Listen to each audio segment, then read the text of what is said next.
자, 내년부터는 이런 투매 잡아야 됩니다. 투매 지금도 일부 지역들 나오고 있기 때문에 지금부터는요, 차라리 무주택자분들 매수할 자금 남겨둬라라는 얘기 제가 드리는 거예요. 2024년도 전망이 아주 밝다고 보이진 않아요. 여러 가지 대내적인 요인들 다들 잘 알고 계시겠지만, 내년에 그러면 실수요자분들 그리고 투자자분들 어떤 선택해야 될지 지금 고민 많이 하고 계실 겁니다.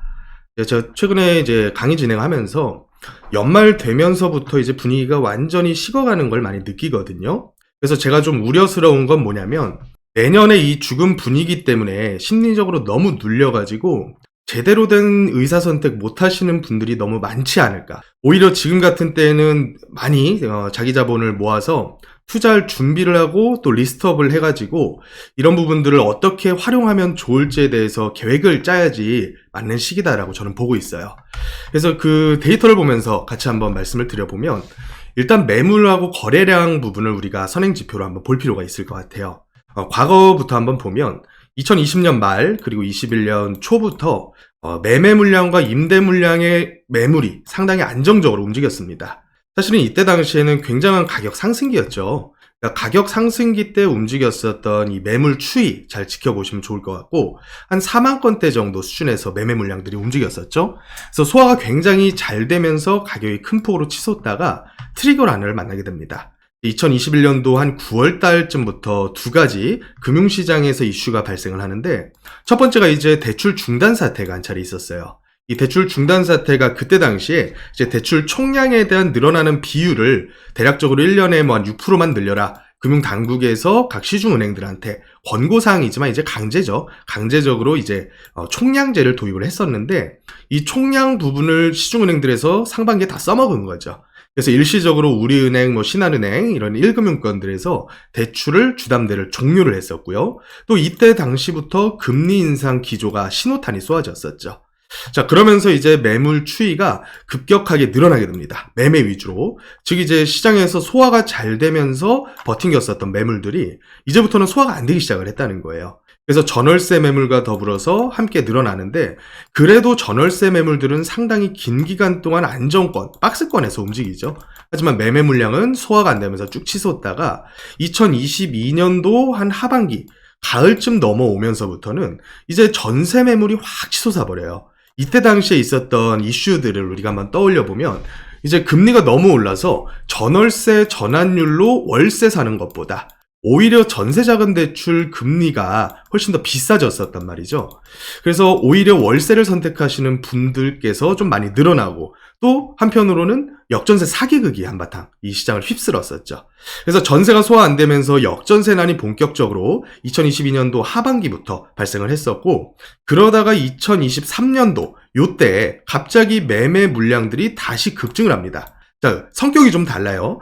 여기는 이제 매매 물량을 익절하려고 내놨는데 거래가 안 되니까, 거래가 안 돼서 꾸준하게 쌓이다가 어느 순간부터는 이제 더 이상 익절이 아니라 손절 구간으로 넘어오니까 더 이상은 이제 우리가 더 싸게는 못 팔고 전세라도 내놔서 세입자를 맞추자 했었던 매물들이었는데, 이때부터는 가격이 다시 오릅니다. 자, 특례 보금자리론 일반형이 실행이 되면서부터죠. 그래서 그 일반형의 기준 자체가 굉장히 좋았기 때문인데, 소득 기준이 일단은 1억을 넘어서더라도 부부 합산 세전소득 1억 넘어서도 5억까지는 대출이 나왔고요. 시중에서 빌릴 수 있는 LTV 그리고 DSR보다 훨씬 더 완화된 조건을 받아서 주담대를 받을 수가 있었어요. 자, 그렇다 보니까 이제 거래가 어느 정도는 붙었죠. 월 평균 거래량 6,000건대에서 한 900건대까지 줄어들었다가 이제부터는 2,000건대까지 조금씩 거래가 붙기 시작을 합니다. 그래서 많이 빠졌었던 상급지죠. 송파라던가 혹은 강동구, 많은 분들께서 선호하시는 실수요자 선호도가 높은 동네들 위주로 해서 일단은 거래가 치솟으면서 익절 구간으로 들어가게 되죠. 자, 그러면서부터 다시 또 매매 물량들이 확 치솟고, 또 전세에 대해서 정책 금리로 이 전세자금 대출 금리를 낮춰줬어요. 쭉 눌러주다 보니까 전세 매물이 소화가 잘 되면서 이런 식으로 매물이 조정이 됩니다. 자, 근데 최근 몇 달 동안, 최근에 9월 달에 특례보금자리론 일반형이 조기 종료가 되고요. 또 그때 이후부터 심리가 얼어붙으면서 다시 매매 물량들의 소화도가 좀 많이 떨어지고 있어요. 그래서 이 흡수율을 같이 보면 거래가 잘 되고 집값이 엄청나게 치솟았던 2021년 요때까지는요. 매매 물량 서울 아파트 내놓으면요, 전세건 매매건 대부분 다 소화됐다고 보시면 돼요. 자, 그러다가 최근 들어서 어떤 일이 벌어지냐면 소화도가 좀 떨어지는 것 같다. 전세도 그렇고 매매 같은 경우는 거의 반토막. 자, 전세 같은 경우는 이제 계절적인 요인이 상당히 크게 작용했다라고 보고 있기 때문에 이 전세 소화율이 높아지는 추이는 내년에도 이어질 것으로 보여져요. 자, 그래서 결론적으로 한번 내년 전망을 상승 모멘텀과 하락 모멘텀 같이 한번 좀 체크를 좀 해보면, 일단 시작은 연착륙입니다. 지금 분위기에서 강하게 강보합 위주로 해가지고 흘러가는 그런 움직임 보일 가능성은 좀 적다고 보이고요. 일단 2024년 1월 시작은 연착륙 기조로 출발을 할 텐데, 내년 시장 역시도 상승 모멘텀은 존재를 해요. 일단 미국에서도 조기 기준금리 인하를 시사를 했고요. 총 3차례까지 인하할 가능성까지 점쳐지고 있죠. 우리나라 같은 경우에는 기준금리는 지금 미국과의 갭이 2% 이상 벌어졌기 때문에 이런 부분들을 미리부터 인하를 하면서 미국과의 갭을 벌리는 모습보다는 시장금리 위주로 움직일 것 같아요. 시장금리.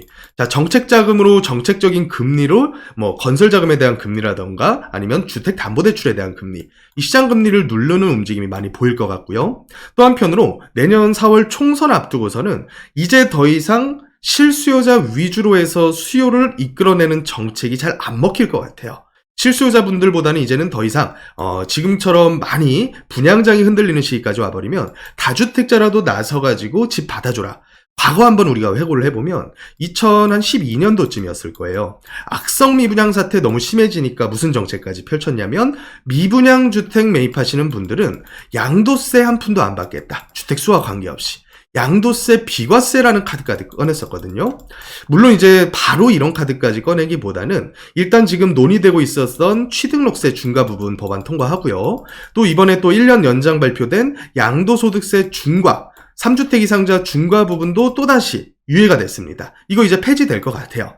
자, 이런 식으로 다주택자 규제 완화 카드가 내년에 꺼내질 예정이고, 또 신생아 특례 대출이라고 하는 26조 27조 원에 달하는 어마어마한 자금 예산이 지금 편성이 되어 있는 상황입니다. 자, 그런 상황들을 감안했을 때 내년에 상승 모멘텀이 아주 없다라고 볼 수는 없다. 이런 부분들도 시장의 분위기가 한번 탁 튀어버리면 상당히 실수요자와 투자자 위주로 해서 많이 부담스럽지 않은 금액대의 아파트들로 옮겨붙을 가능성은 좀 보인다. 근데 하락 모멘텀도 한번 봐야죠. 하락 모멘텀 같은 경우는 일단은 돈줄입니다. 돈줄.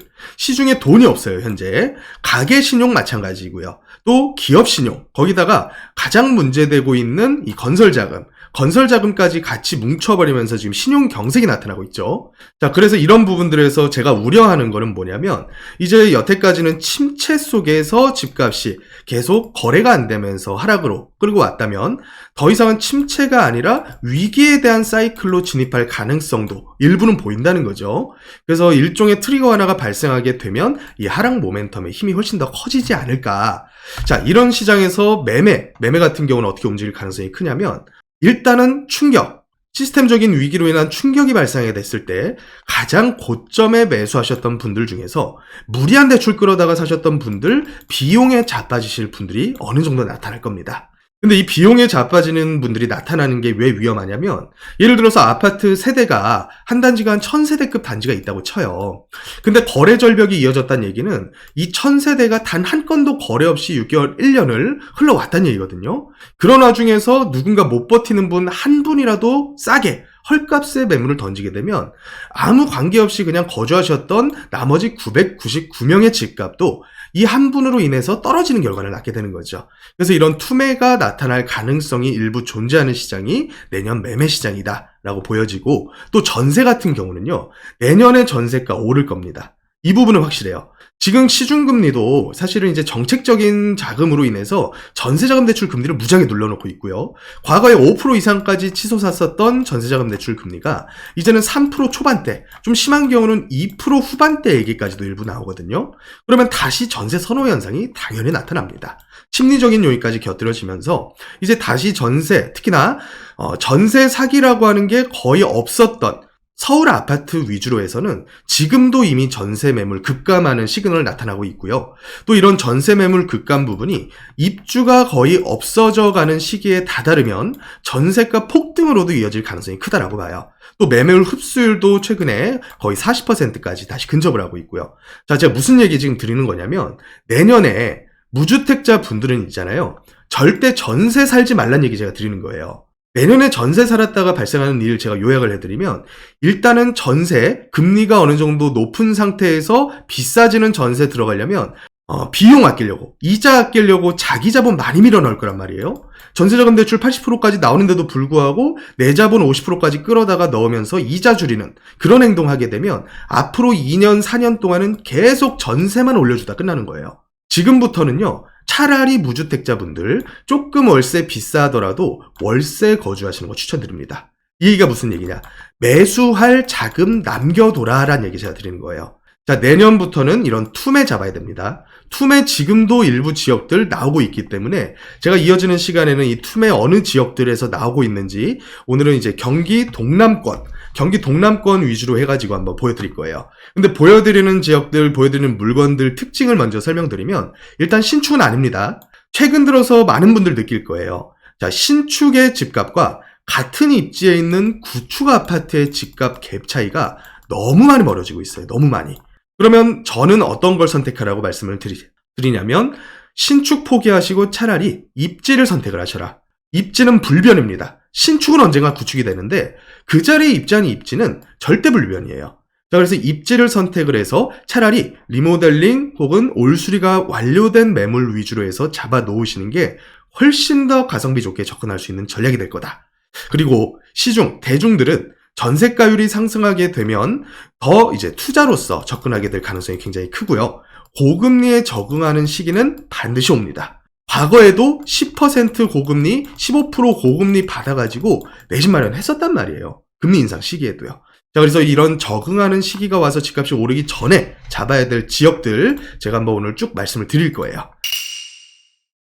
자, 보다 더 자세한 지역에 대한 얘기, 그리고 물건에 대한 추천, 이런 부분들을 오프라인으로 만나 뵙고 하는 게 훨씬 낫겠죠? 그래서 오프라인, 수요일에는 놀라무동산 놀부 대표님 진행하시는 오프라인 강의 나오시면 되고요. 토요일에는 제가 진행합니다. 자, 토요일에는 저랑 만나 뵙고 저는 이제 질의응답 또 상담 시간까지 마련을 해놨으니까 토요일에 오셔가지고 저랑 말씀 나누시고 나서 내 집 마련할지 아니면 투자할지 결정하시면서 지역 추천, 물건 추천까지 받으면 가장 훌륭하지 않을까 싶습니다. 그래서 문의 주시고 오프라인 강의에서 뵙는 걸로 하겠습니다.